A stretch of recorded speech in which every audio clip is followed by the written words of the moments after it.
Masters fellowship ప్రతిపాటు నుండి, అలాగే తోటి ఫెలోషిప్ నుండి, Christian joint action committee CGS నుండి arch bishop doctor Joshua Daniel గారు మీ ద్వారా ప్రభుత్వ అధికారులకు కొన్ని ప్రశ్నలు ఇవ్వాలనుకుంటున్నాను.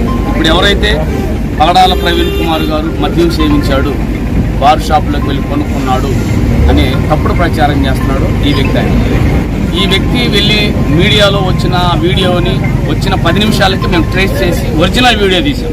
మనవాళ్ళు కూడా ఇటు తాగి మందు కొనుక్కొని ఇటు తాగి చచ్చాడు అనేది ఏఐలో అందరికి అర్థమయ్యేటట్టు చెప్పాలి సార్. ఎక్స్పర్ట్స్ ఎవరిని ఉంటే వాళ్ళు తయారు చేసి వదలండి ఇలాంటివి. ఇటు మనవాళ్ళు కూడా ఇటు తాగి మందు కొనుక్కొని ఇటు తాగి చచ్చాడు అనేది ఏఐలో అందరికి అర్థమయ్యేటట్టు చెప్పాలి సార్. ఎక్స్పర్ట్స్ ఎవరిని ఉంటే వాళ్ళు తయారు చేసి వదలండి ఇలాంటివి.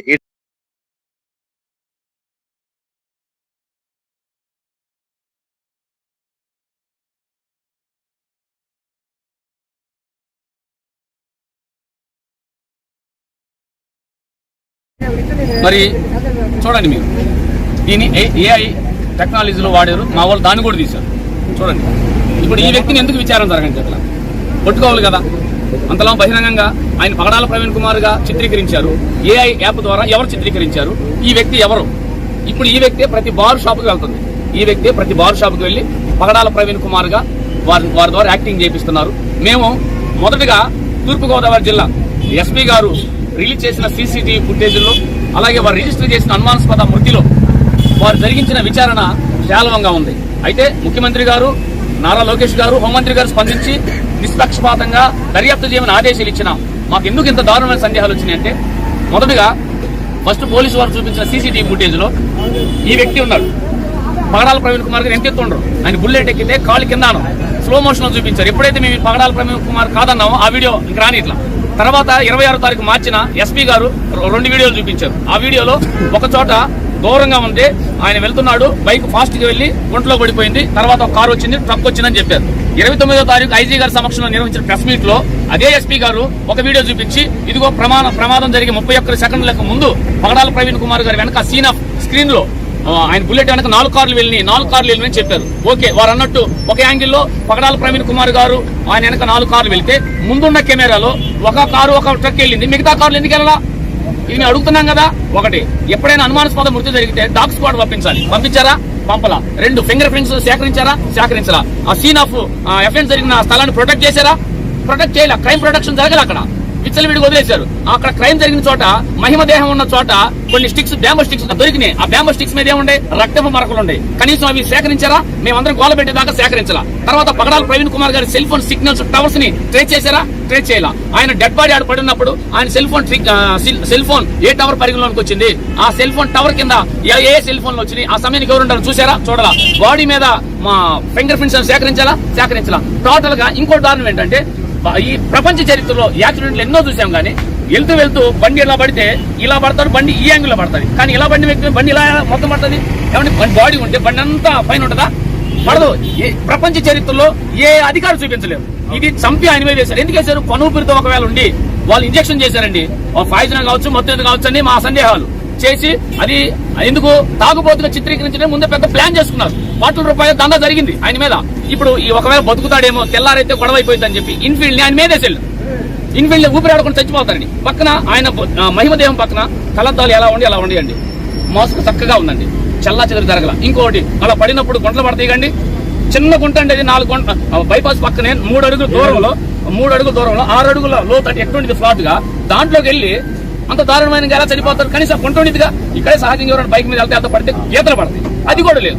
టోటల్ గా అక్కడున్న గౌరవ ఎస్పీ గారికి ఈ విషయంలో మరి తప్పుడు సమాచారం ఇచ్చారు. ఈ విషయాన్ని మొదట ప్రభుత్వానికి తప్పుడు సమాచారం ఇస్తే మా క్రైస్తవుల మనోభావాన్ని, మా బాధను, మా ఆవేదన అర్థం చేసుకునే ప్రభుత్వం వెనువెంటనే స్పందించి వాళ్ళని వదిలిపెట్టొద్దని ఆదేశాలు ఇచ్చారు. మాకు తృప్తిగా ఉంది. కానీ ప్రభుత్వం స్పందించిన ఎందుకని అధికారులు ఇలా చేస్తున్నారు? మేము ఒకటే కోరుతున్నాం మీడియా మిత్రుల ద్వారా, ఈ రాష్ట్ర ప్రభుత్వాన్ని, ఈ రాష్ట్రంలో ఎన్నడూ లేని కల్చర్ ఎంటర్ అయింది. ఇప్పటి వరకు ఈ రాష్ట్రంలో హిందువులు, ముస్లింలు, క్రైస్తవులు అన్నదమ్ములాగా బ్రతికారు, భారతీయులుగా బ్రతికారండి. ఒకరి పండుగలకు ఒకరు వెళ్ళేవాళ్ళు, ఒకరి మనోభావాలను గౌరవించుకునేవాళ్ళు. ఈ వ్యవస్థని సోషల్ మీడియాలో కొంతమంది మతోన్మాదులు వాళ్ళు పబ్బం గడుపుకోవడానికి రెచ్చగొట్టే వ్యాఖ్యలు చేసి చెడగొడుతున్నారు. కాబట్టి మమ్మల్ని ఎవరు విడదీయలేరు, మేము భారతీయులము. కాబట్టి ఈ విషయం మీద సంపూర్ణ దర్యాప్తు జరిగించాలి. నిన్న ఏఎస్ఐ గారు ఒక వీడియో చూపించారు. నేను డ్యూటీ చేస్తున్నానండి, 3 గంటలు ఆడు కూర్చున్నాడు అన్నాడు. ఏమండి, ఒక వ్యక్తి నిజంగా ఆయన సాదాసీదా వ్యక్తి, 4 కంపెనీలకు, 4 సాఫ్ట్వేర్ కంపెనీలకు CEO. కోట్ల రూపాయల ఆస్తి ఉంది, అనేక మందిని చదివిస్తున్నాడు, ఒక దైవజనుడు.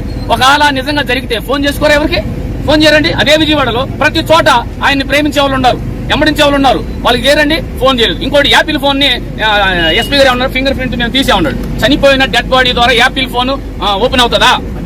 పనిచేస్తుందా? ఫేస్ ఉంటేనే, అది కూడా బ్రతికుండాల ఫేస్ బ్రతికున్న దానికే వస్తుంది. చనిపోయిన వ్యక్తి ఫింగర్ ప్రింట్ యాపిల్ ఫోన్ మీద ఎలా వస్తుందండి? మీరు కావాలంటే పగడాల పవన్ గారి ఫోన్లు చూడండి. ఇప్పుడు ఇంకో డ్రామా తెస్తారు, ఇంకో 2 ఫోన్లు చూపిస్తారు. ఇదంతా ట్రాష్, ఇదంతా మోసం. కాబట్టి దీనిని మేము చట్టపరిధిలోకి వెళ్తాం. ఇప్పుడు ఎప్పుడైతే పోస్ట్ మార్టం వస్తుందో వచ్చిన వెంటనే మేము సేకరించిన వివరాలు ఇచ్చాం. మేము ఇచ్చిన వివరాలు ఏం చేస్తున్నారు? వాళ్ళు కౌంటర్ ఆర్డర్ చేసుకున్నారు, కానీ నిష్పక్షపాతంగా ఎంక్వైరీ చేయట్లా. అయినా మాకు ఇక్కడ న్యాయం జరగదు. మేము మరొకసారి పర్సనల్ గా ముఖ్యమంత్రి గారిని కలుస్తాం, గౌరవ న్యాయస్థానాన్ని ఆశ్రయిస్తాం. దీని మీద జ్యుడిషియల్ ఎంక్వైరీ అడుగుతాం. గౌరవ న్యాయస్థానాలకు పవర్ ఉంది, ఇది సుమోటోగా తీసుకుని రిక్వెస్ట్ చేస్తాం. ఎందుకంటే ఇది తారుమారైంది కాబట్టి. ఇది కనుక చేయకపోతే రాష్ట్రం మాత్రం ఇంతే వెళ్ళిపోతా ఉండేది. రాష్ట్రం అంతా కూడా ఇది ఆగదు. ఇదేదో 4 రోజులు 10 రోజులు ఆగి నిరసించేది కాదు. ఇది స్వచ్ఛందంగా వచ్చిన ఉద్యమం. ఇది స్వచ్ఛందంగా వచ్చిన ఉద్యమం. మా రాష్ట్రం మీద ఉన్న బాధ్యతగా మత సామరస్యం కాపాడడానికి వచ్చిన ఉద్యమం. కాబట్టి మీడియా మిత్రులందరూ కూడా మీ వంతుగా నా పేరు అదే అంటుంది. ఇప్పుడు దర్యాప్తు చేస్తే, ఇందాక నేను చెప్పిన ఎఫెన్స్ లో చేస్తే ఫింగర్ ప్రింట్స్ వస్తే, బాడీ మీద ఉండే, బైక్ మీద వస్తే ప్రతి ఒక్క వ్యక్తి బయటపడతాడు. నేను ఇందా ఫస్ట్ చూపించిన ఫోటో వ్యక్తిని ఎందుకు విచారణ జరిగించలేదు? ఇప్పుడు ఆ వ్యక్తి ఆర్టీవీలో ఒక టీవీ వచ్చింది, పాపం వాళ్ళు మీడియా వాళ్ళు ఎవరు పంపిస్తే చేసినప్పుడు ఎవరు ఇతనని పట్టుకోవాలి కదండి. ఎందుకు టోల్ గేట్ దగ్గర ఈ వ్యక్తి కనపడతాడు, బార్ షాపుల దగ్గర ఈ వ్యక్తి కనపడతాడు. మీరు కావాలంటే నా దగ్గర చూపిస్తా, మీకు విడిగా ఇస్తా. ఏఐ టెక్నాలజీ ఎప్పుడు వాడారో, ఎంత రీచ్ లో వాడారో కూడా చూపించారు.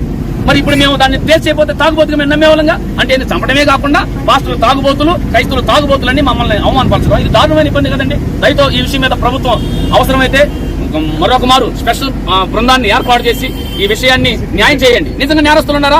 వాళ్ళు వచ్చి క్షమాపణ కోరమండి, మేము క్షమిస్తాం. క్రైస్తవులు అనేది మేము పగలు తెచ్చుకోం. మేము వాళ్ళు పడతామని తెలుసు, వాళ్ళకి మేము కొట్టించుకోవడం తెలుసు, వాళ్ళకి తిడతం తెలుసు, మమ్మల్ని తిట్టించుకోవడం తెలుసు, వాళ్ళు హింసించడం తెలుసు, మాకు హింసపడతం తెలుసు, వాళ్ళు మమ్మల్ని నిందించడం తెలుసు, మాకు నిందపడతం తెలుసు, వాళ్ళకి చంపడం తెలుసు. మా దేవుడు చనిపోమని తెలిసాడు. మేము ఇదే సేవ అంటేనే చావు ప్రతిపడి చేయట్లా. ఈ విధంగా మత కలహాలు సృష్టిస్తే రాష్ట్రం మరొక యూపీ అవుతుందని నేను తెలియజేస్తూ నా మాటలు ముగిస్తున్నాను. అందరికీ వందనాలు.